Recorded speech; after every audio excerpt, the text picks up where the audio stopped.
हर हर महादेव, श्री शिवाय नमस्तुभ्यम। आज सावन मास का दूसरा सोमवार है।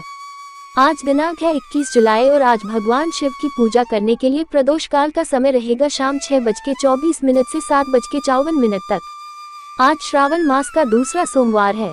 वह पावन दिवस जब संपूर्ण ब्रह्मांड भोलेनाथ की भक्ति में लीन हो जाता है। ये वही मास है जब स्वयं भगवान विष्णु भी योग निद्रा में होते हैं और जगत आधारक शिव ही सृष्टि के रक्षक के रूप में प्रतिष्ठित होते हैं। तो आइए श्रोताओं, आज सोमवार व्रत की कथा से पहले हम सभी भगवान शिव का ध्यान करें। हे नीलकंठ, हे त्रिपुंड्रधारी भस्म लेपित महादेव, आपकी जटाओं से बहती गंगा हमें पवित्र करें। आपका त्रिनेत्र हमारे अज्ञान का नाश करे और आपकी कृपा से हमारे हृदय में शिवत्व जागे। हे माता पार्वती के प्रिय प्रभु, आज के इस शुभ सोमवार को हम आपके चरणों में अपना तन मन धन अर्पित करते हैं। हमारे जीवन में जो भी अशांति, कष्ट या भ्रम है उन्हें दूर करें। सभी श्रोताओं के घर परिवार में सुख, शांति, आरोग्यता और भक्ति बनी रहे। हे भोलेनाथ, जो भी इस कथा को श्रद्धा से सुने उनके जीवन में कभी अभाव ना रहे। आपकी करुणा सब पर बनी रहे, यही हमारी विनम्र प्रार्थना है। अब आइए सावन मास के इस दूसरे सोमवार की पुण्यदायिनी कथा का श्रवण करते हैं। हर हर महादेव। एक बार किसी नगर में एक साहूकार था। उसके घर में धन की कोई कमी नहीं थी, लेकिन कोई संतान न होने के कारण वह बड़ा दुखी था। संतान प्राप्ति के लिए वह हर सोमवार को व्रत रखता था और पूरी श्रद्धा के साथ शिव मंदिर जाकर भगवान शिव और माता पार्वती की पूजा किया करता था। उसकी भक्ति देखकर एक दिन माँ पार्वती प्रसन्न होकर भगवान शिव से साहूकार की मनोकामना पूर्ण करने का निवेदन करती है। पार्वती जी के आग्रह पर भगवान शिव ने कहा, हे देवी, इस संसार में हर प्राणी को उसके कर्मों का फल मिलता है और जिसके भाग्य में जो हो उसे भोगना ही पड़ता है। लेकिन पार्वती जी ने साहूकार की भक्ति देखकर उसकी मनोकामना पूर्ण करने की इच्छा व्यक्त की। माता पार्वती के आग्रह पर भगवान शिव ने साहूकार को पुत्र प्राप्ति का वरदान तो दिया, लेकिन उन्होंने बताया कि यह बालक केवल 12 वर्षों तक ही जीवित रहेगा। माता पार्वती और भगवान शिव की इस संवाद को साहूकार सुन रहा था, इसलिए उसे ना तो इस बात की खुशी हुई और ना ही कोई दुख, बल्कि वह पहले की तरह ही शिव जी की पूजा करता रहा। कुछ समय के बाद साहूकार की पत्नी ने एक पुत्र को जन्म दिया।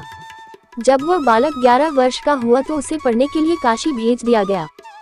साहूकार ने पुत्र के मामा को बुलाकर उसे बहुत सारा धन देते हुए कहा कि तुम इस बालक को काशी विद्या पढ़ने के लिए लेकर जाओ। तुम लोग रास्ते में यज्ञ कराते जाना और ब्राह्मणों को भोजन दक्षिणा देते हुए जाना। दोनों मामा भांजे इसी तरह यज्ञ कराते और ब्राह्मणों को दान दक्षिणा देते काशी नगरी निकल पड़े। इस दौरान रात में एक नगर पड़ा जहां नगर के राजा की कन्या का विवाह था, लेकिन जिस राजकुमार से उसका विवाह होने वाला था वह एक आंख से कान्हा था। राजकुमार के पिता ने अपने पुत्र के कान्हा होने की बात को छुपाने के लिए सोचा, क्यों ना उस साहूकार के पुत्र को दूल्हा बनाकर राजकुमारी से विवाह करा दूं और विवाह के बाद इसको धन देकर विदा कर दूंगा और राजकुमारी को अपने नगर ले आऊंगा। लड़के को दूल्हे के वस्त्र पहनाकर राजकुमारी से विवाह करा दिया गया। साहूकार का पुत्र ईमानदार था, उसे यह बात सही नहीं लगी, इसलिए उसने अवसर पाकर राजकुमारी के दुपट्टे पर लिख दिया कि तुम्हारा विवाह तो मेरे साथ हुआ है, लेकिन जिस राजकुमार के संग तुम्हें भेजा जाएगा वह एक आंख से गाना है। मैं तो काशी विद्या पढ़ने जा रहा हूँ। जब राजकुमारी ने चुन्नी पर लिखी बातें पढ़ी तो उसने अपने माता पिता को ये बात बताई। राजा ने अपनी पुत्री को विदा नहीं किया, फिर बारात वापस चली गई। दूसरी ओर साहूकार का पुत्र और उसका मामा काशी पहुंचे और वहां जाकर उन्होंने यज्ञ किया। जिस दिन साहूकार का पुत्र 12 वर्ष का हुआ उस दिन भी यज्ञ का आयोजन था। लड़के ने अपने मामा से कहा कि मेरी तबीयत कुछ ठीक नहीं है। मामा ने कहा, तुम अंदर जाकर आराम कर लो। भगवान शिव के वरदान अनुसार कुछ ही देर में उस बालक के प्राण निकल गए। मृत भांजे को देखकर उसकी मामा ने विलाप करना शुरू कर दिया। संयोगवश उसी समय भगवान शिव और माता पार्वती उधर से जा रहे थे। पार्वती जी ने भोलेनाथ से कहा, स्वामी, मुझे इसके रोने का स्वर सहन नहीं हो रहा, आप कृपया इस व्यक्ति के कष्ट को अवश्य दूर कीजिए। जब भगवान शिव मृत बालक के समीप गए तो वह बोले कि यह उसी साहूकार का पुत्र है जिसे मैंने 12 वर्षों की आयु का वरदान दिया था। अब आज इसकी आयु पूरी हो चुकी है। लेकिन मातृभाव से विभोर माता पार्वती जी कहने लगी, हे महादेव, आप इस बालक को और आयु देने की कृपा करें, नहीं तो इसके वियोग में इसके माता पिता भी तड़प तड़प कर मर जाएंगे। माता पार्वती के पुनः आग्रह पर भगवान शिव ने उस लड़के को जीवित होने का वरदान दिया। शिव जी की कृपा से वह लड़का जीवित हो गया।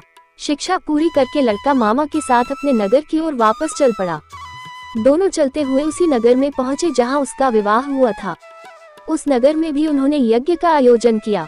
उस लड़के के ससुर ने उसे पहचान लिया और महल में ले जाकर उसकी खूब आओ भगत की और अपनी पुत्री को धूमधाम से विदा कर दिया। इधर साहूकार और उसकी पत्नी भूखे प्यासे रहकर अपने बेटे की प्रतीक्षा कर रहे थे। उन्होंने प्रण कर रखा था कि अगर उन्हें अपने बेटे की मृत्यु का समाचार मिला तो वह भी प्राण त्याग देंगे, परंतु अपने बेटे के जीवित होने का समाचार पाकर वे बेहद प्रसन्न हुए। उसी रात भगवान शिव ने साहूकार के स्वप्न में आकर कहा, हे श्रेष्ठी, मैंने तेरे सोमवार के व्रत करने और व्रत कथा सुनने से प्रसन्न होकर तेरे पुत्र को लंबी आयु प्रदान की है। इसी प्रकार जो कोई सोमवार व्रत करता है या कथा सुनता और पढ़ता है, उसके सभी दुख दूर होते हैं और सभी मनोकामनाएं पूर्ण होती हैं। सभी प्रेम से बोलिए भोले शंकर भगवान की जय, माता पार्वती की जय। हे भोले शंकर, आज के इस पावन सोमवार को हमने आपकी कथा श्रद्धा से सुनी और व्रत का पालन करने का प्रयास किया। यदि हमारे मन, वचन या कर्म से कोई त्रुटि हो गई हो, कथा में कोई भूल हो गई हो, उच्चारण में कोई दोष रह गया हो, तो कृपया उसे अपनी करुणा से क्षमा करें। आपकी कृपा के बिना हम कुछ भी नहीं हैं। आप ही पालन करता है, आप ही त्राता है। हम सब आपके चरणों में नतमस्तक हैं। हे भोलेनाथ, जिन जिन भक्तों ने इस कथा को सुना उन सबके घरों में सुख, शांति, संतान, सुख, आरोग्य और ऐश्वर्य बना रहे। भक्ति का दीपक कभी ना बुझे और जीवन भर आपका आशीर्वाद बना रहे। आइए प्रिय श्रोताओं, अब बहुत ही श्रद्धा और भक्ति के साथ भगवान शिव और देवी पार्वती के संवाद की पवित्र अमर कथा भी सुने। एक बार की बात है, देवर्षि नारद जी कैलाश पर्वत पर भोलेनाथ के दर्शनों के लिए पहुंचे तो वहां जाकर उन्होंने देखा कि कैलाश पर्वत पर तो माता पार्वती अकेली बैठी हैं। वहां पर देवी पार्वती को देखकर वह उनके पास पहुंचे और फिर उन्हें प्रणाम करके उन्होंने नारायण नारायण कहा। तब माता पार्वती ने पूछा, कहिए देवर्षि, कैसे आना हुआ? सब कुशल मंगल तो है ना? तब देवर्षि नारद जी बोले, माता, मैं इधर से जा रहा था तो सोचा आपसे और भोलेनाथ से मिलता चलूं, पर भोलेनाथ तो कहीं दिखाई ही नहीं दे रहे। तब माता पार्वती बोली, उनके लिए कोई संदेश हो तो मुझे बता दो, वो अभी भ्रमण के लिए गए हैं। तब देवर्षि नारद ने माता पार्वती से कहा, माता, क्या आपको कभी भोलेनाथ ने अमर कथा सुनाई है? तब माता पार्वती कहने लगी, नहीं, मैंने तो कभी भी यह अमर कथा नहीं सुनी। नारद मुनि को अब अटखेलियां करने का एक विषय मिल गया। उन्होंने माता पार्वती से कहा कि माता, बाबा भोलेनाथ को अमर कथा का वरदान प्राप्त है। अगर कोई भी उस अमर कथा को सुन ले तो वह अमर हो जाएगा। लेकिन बाबा ने आपको वह अमर कथा अब तक क्यों नहीं सुनाई? क्या उन्हें आपसे ऐसा विशेष प्रेम नहीं है? देवर्षि की यह बात माता पार्वती के हृदय को चुभ गई, किंतु वे अपने आप को संयमित करते हुए बोली, नहीं देवर्षि, ऐसी कोई बात नहीं है। उन्होंने तो मुझसे कथा सुनने को कहा था, पर मैंने ही मना कर दिया था। अब इधर देवर्षि नारद माता पार्वती के मन में संशय डालकर चले गए और उधर जैसे ही भोलेनाथ कैलाश पर्वत पर वापस आए, माता पार्वती ने उनसे कहा, हे भोलेनाथ, आज तो मुझे आपसे अमर कथा सुननी है। तब भोलेनाथ बोले, देवी, यह अचानक आज आपको अमर कथा की कैसे याद आ गई? महादेव ने अपनी दिव्य दृष्टि से इस अमर कथा को सुनने की माता पार्वती की तीव्र इच्छा के पीछे का कारण जान लिया। वे जान गए कि देवर्षि नारद ने ही देवी पार्वती से यह सारा वृतांत कहा है। तब भोलेनाथ कहने लगे, देवी, अभी संध्या का समय हो रहा है और अमर कथा प्रातः काल ही सुनते हैं, तभी पुण्य मिलता है। तब माता पार्वती भगवान शिव की इस बात से सहमत हो गई। भगवान शिव ने भी सोचा कि सुबह तक देवी पार्वती सब कुछ भूल भाल जाएंगी, लेकिन अगले दिन सुबह सुबह माता पार्वती जी भगवान भोलेनाथ के जागने की प्रतीक्षा करने लगी कि कब वह जागे और कब वह उनके श्रीमुख से अमर कथा का श्रवण करें। तब जैसे ही भोलेनाथ जागे तो देवी पार्वती उनके समक्ष पहुंच गई और पूछने लगी कि भोलेनाथ, अब तो सुनाए अमर कथा। तब भगवान शिव कहने लगे कि देवी, कथा को सुनने से पहले हमें ये देखना है कि कैलाश पर कोई जीव जंतु ना हो। तब भगवान शिव ने अपनी शक्ति से एक भयंकर गण को प्रकट किया, जिसने कैलाश पर्वत पर विद्यमान सभी जीव जंतुओं को वहां से भगा दिया। अब भगवान शिव देवी पार्वती को अपने साथ लेकर कैलाश पर्वत पर आसपास भ्रमण करने लगे, ये सुनिश्चित करने के लिए कि कहीं कोई जीव जंतु तो नहीं रह गया। माता पार्वती ने पूरे कैलाश पर जाकर देख लिया, लेकिन उन्हें कहीं कुछ भी नजर नहीं आया। लेकिन कुछ ही दूरी पर एक शुक और शुकी का घोंसला था, जिसमें एक अंडा पड़ा था, किंतु सुबह सुबह वह शुकी दाना चुगने चली गई थी। देवी पार्वती ने अंडे को देखकर सोचा कि यह तो ना जीव है ना जंतु और इससे तो कोई खास भय भी नहीं है।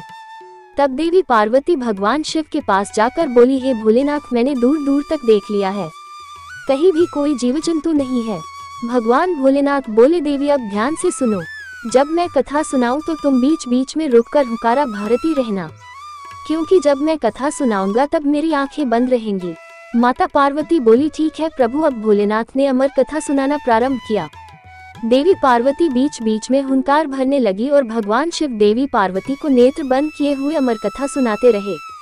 इसी बीच में अपने आप ही वह शुकी का अंडा फूटकर उसमें से बच्चा बाहर आ गया और वह भी कथा सुनने लगा। इधर कथा सुनते सुनते देवी पार्वती को बीच में ही झपकी आ गई। लेकिन जब उस सुकी के बच्चे ने देखा कि देवी पार्वती को तो निद्रा आ गई है, तो वह बीच बीच में रुककर अपने आप ही हुंकार भरने लगा और भोलेनाथ की वह अमर कथा सुनने लगा। जब अमर कथा समाप्त होने लगी तभी देवी पार्वती की निद्रा टूट गई और वह पूछने लगी कि फिर क्या हुआ था भगवान। तब भगवान शिव कहने लगे, देवी कथा तो पूरी हो गई। तब पार्वती जी ने कहा, लेकिन प्रभु मुझे तो बीच में ही नींद आ गई थी। भगवान शिव बोले, अगर तुम्हें नींद आ गई थी तो फिर यह कथा कौन सुन रहा था और बीच बीच में हुंकार कौन भर रहा था। तभी उनकी दृष्टि पड़ी उस नन्हे शुक पर जो कथा सुनकर हुंकार भरता रहा था। महादेव अपना त्रिशूल लेकर उसे मारने के लिए दौड़े, परंतु वह शुक आगे उड़ गया। आगे आगे शुक और पीछे पीछे भोले शंकर। इस प्रकार वह शुक उड़ता हुआ तीनों लोकों में घूमने लगा। अंत में वह व्यास जी के आश्रम में पहुंच गया, जहां उनकी पत्नी पेड़ के नीचे बैठी हुई थी। जैसे ही उन्होंने उबासी ली, वह शुक उनके मुख से होता हुआ व्यास जी की पत्नी के गर्भ में चला गया। भगवान शिव को अपने आश्रम में आया देखकर व्यास जी उनके पास चले आए और उनके आने का कारण पूछने लगे। तब भगवान शिव ने व्यास जी को सारी बात बताई। सुनकर व्यास जी हंसने लगे और कहने लगे, प्रभु अब तो ये सुख आपकी अमर कथा सुनकर अमर हो चुका है। अब तो आप स्वयं भी उसे नहीं मार सकते।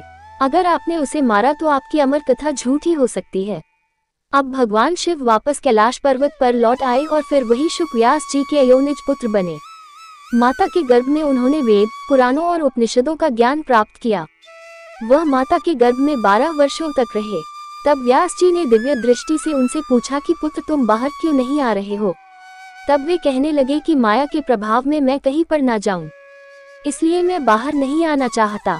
जब तक कि स्वयं श्री कृष्ण आकर मुझे आश्वासन ना दे, मैं तब तक बाहर नहीं आऊंगा। तब देवर्षि नारद जी के कहने पर भगवान श्री कृष्ण ने आकर उन्हें स्वयं आश्वासन दिया कि तुम्हें जन्म लेने के बाद भी मोहमाया स्पर्श नहीं कर पाएगी।